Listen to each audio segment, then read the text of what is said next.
We're told that it's not uncommon for people to say that they believe in God. A very high percentage of people in the world would say they believe that God is there.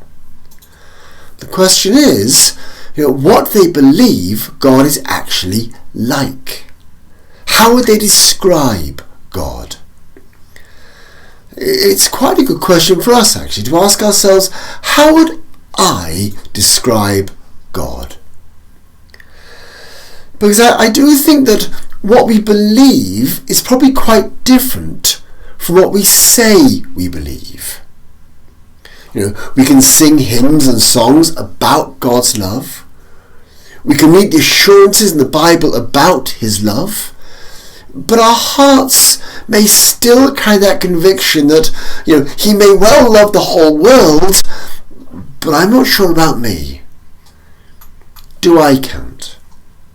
Is he really as loving as we would like him to be?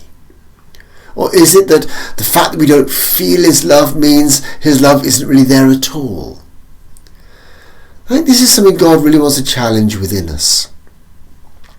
What I want to be doing over the next month or so really is to look at the nature of God's character by looking at a passage in Galatians about the fruits of the Spirit. Now Jesus said something that's really hard to disagree with. He said this: a tree is recognised by its fruit. That's Matthew 12:33. In other words, there's a direct relationship between a tree and the fruit that it bears. So the point is this: when we talk about the fruits of the Spirit, the fruit the Spirit produces in us, that fruit must be like the Spirit himself. A spirit that produces and calls forth love must be a spirit of love. It can't be the opposite. An apple tree, it has to produce apples. If it produced bananas, well, it wouldn't be an apple tree, would it? And so the fruit the Spirit produces must reflect something of the character of the Spirit himself. And as we look at these fruits, I hope that our appreciation of the character of the Holy Spirit of God himself will deepen.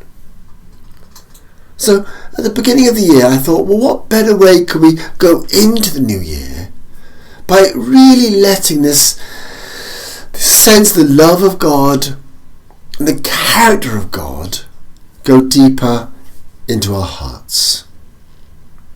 So I was going to read that list of the fruits of the Spirit that you can find in Galatians 5 verses 22 and 23. And it's not just fruit he wants within us. These words are characteristics of his very being. The fruit of the Spirit is love, joy, peace, patience, kindness, goodness, faithfulness, gentleness, and self-control. That is the God to whom we come today. That's what he is like. That's how he will be with us. That's what we'll discover as we come to him. That's a wonderful thing. Let's read those words again.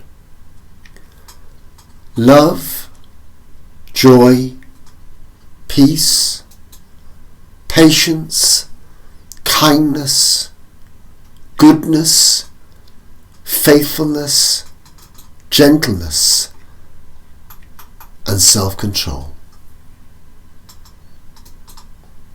Let's come to him.